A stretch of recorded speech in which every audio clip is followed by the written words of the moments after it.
Hey guys, Brian from TennisMindCamp.com. Now this may be a surprise to you coming from a guy who loves the Magic Johnson days and the Showtime era of the Lakers.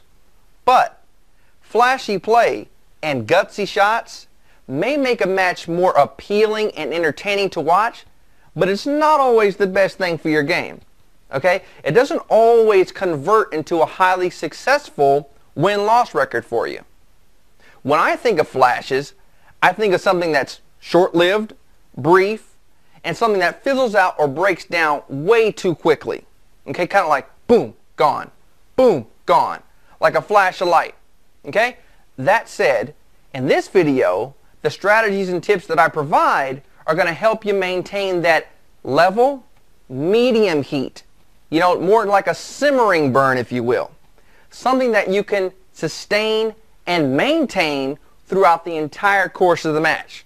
Okay? It's not going to be here and gone the next second. And as a result, may it help you develop the same type of record as the massively consistent San Antonio Spurs. Sorry, I'm a diehard Laker fan. I told you from the beginning, it just comes out. I can't control it. Anyway, again, in this video we're going to take a look at the blueprint to the Spurs' success and show you how you can incorporate it into your own game. And as a result, hopefully the W's in your win column will spike as well. Alright, I'll see you at the end. Boring can be brilliant 101. Now the San Antonio Spurs have never been thought of as a flashy or sadly even interesting team. Their team is bereft of a strong personality like Kobe or LeBron. Instead, they have Tim Duncan, the 37-year-old team leader, a grandpa in NBA years, and also a guy dubbed the Big Fundamental. And you know what? Tim Duncan also has the dubious distinction of being known as one of the most boring players to watch in the entire league. Oh yeah, and I can assure you, Duncan is boring to watch. But at the same time, he's one of the best in the league and regarded by many to be the best ever at his position. Guess boring isn't so bad, is it? So yeah, the Spurs aren't exactly known for their entertainment value. Why? Because they don't take many risks.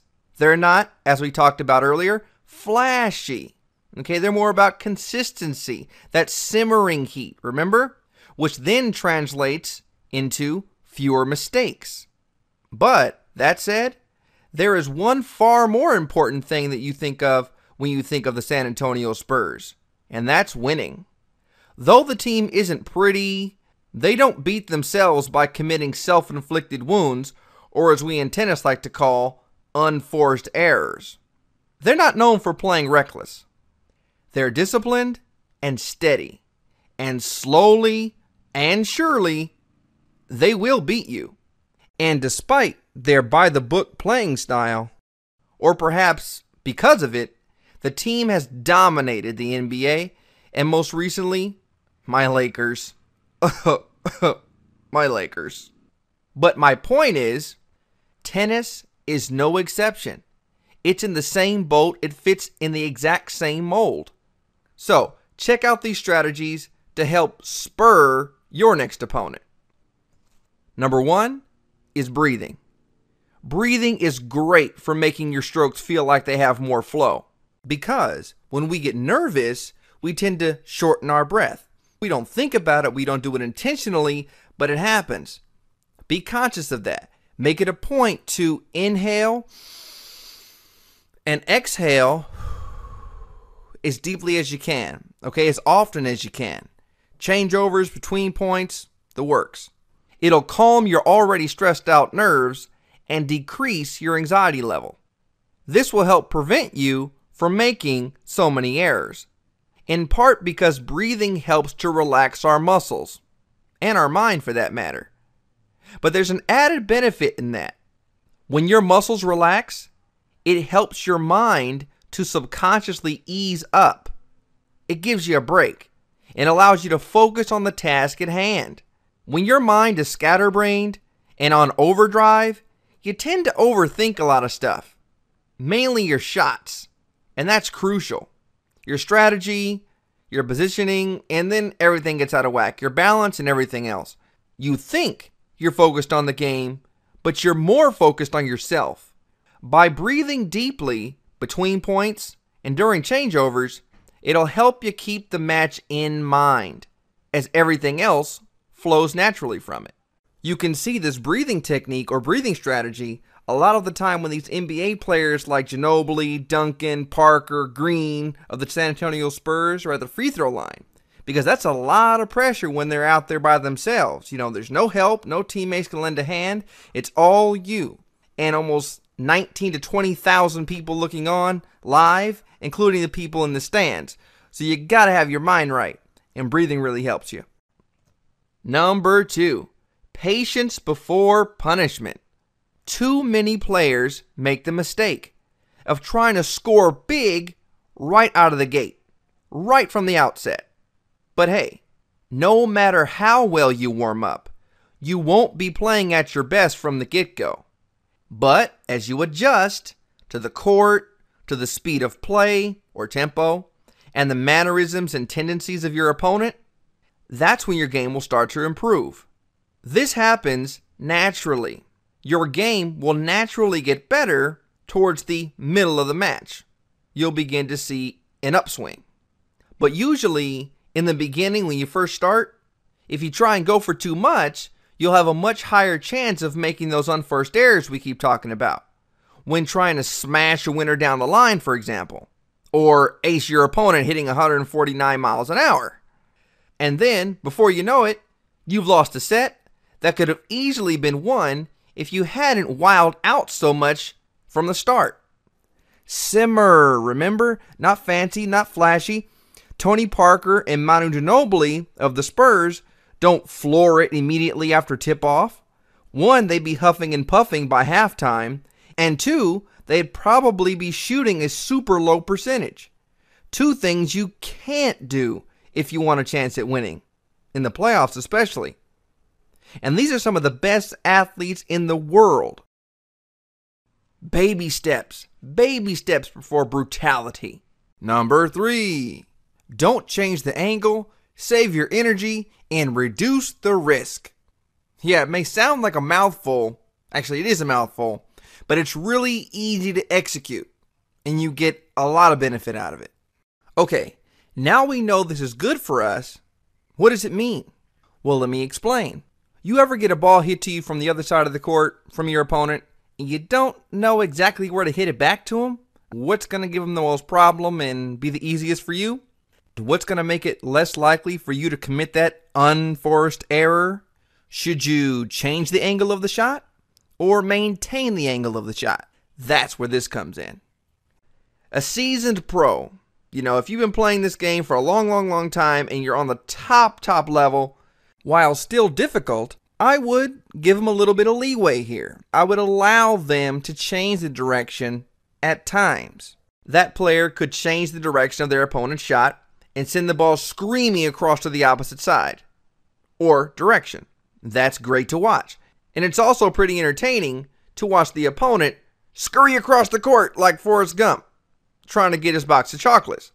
But that said, executing a pretty dazzling shot like this can actually be pretty damaging. A lot of times, it isn't worth the risk. Why? Well, 1, it's a lot easier for your ball to be misdirected and go off course. 2, it takes a lot more precision and many more variables to be spot on for the shot to go as planned. In other words, if you're off by just a tiny bit, a little bit of torque here, a little bit of pressure there, not enough velocity, it can easily cost you the point. A point that could have been salvaged if you had just returned the ball back the same way the player hit it to you. The average club player will have a little bit more difficulty accomplishing this.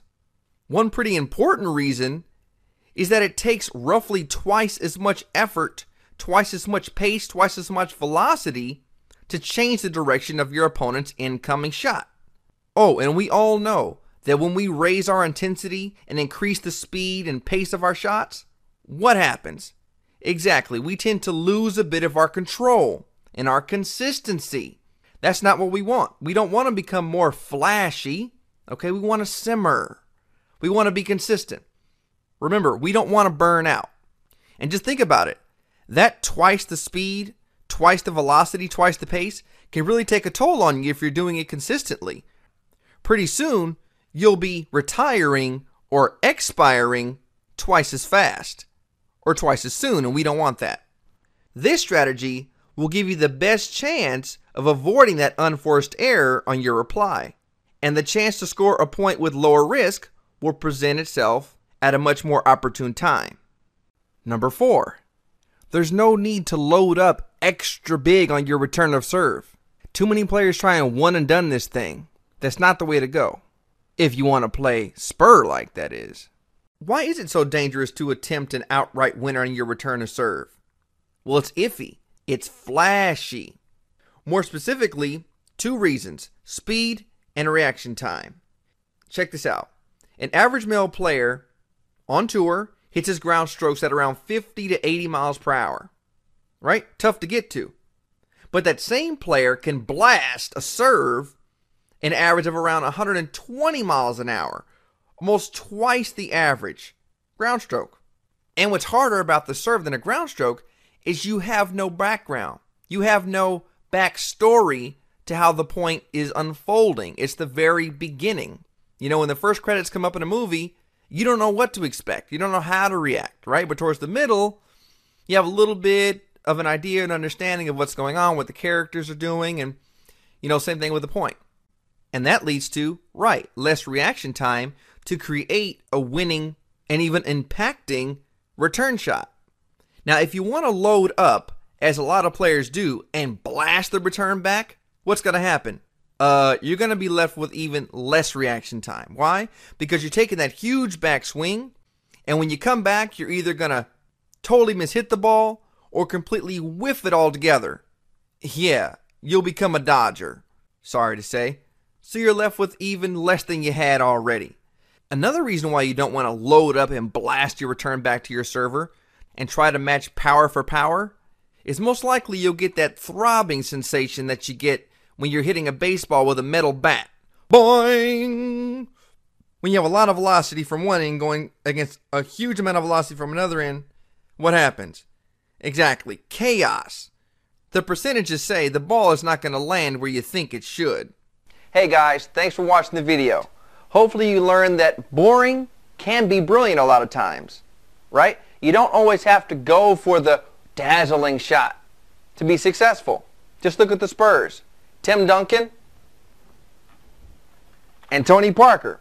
They get the job done by not beating themselves. Okay, they don't make mistakes. They stay steady and consistent to get the job done. And they've been winning a whole lot in the past decade. They've been splitting it with my Lakers. Okay? Now, speaking of Lakers, let's not get it twisted. This is the real team right here. This is my guy, Pau Gasol, or one of them. So yeah, just had to put that out there. Go Lakers. You can be boring at times. You can get you wins. See you next time.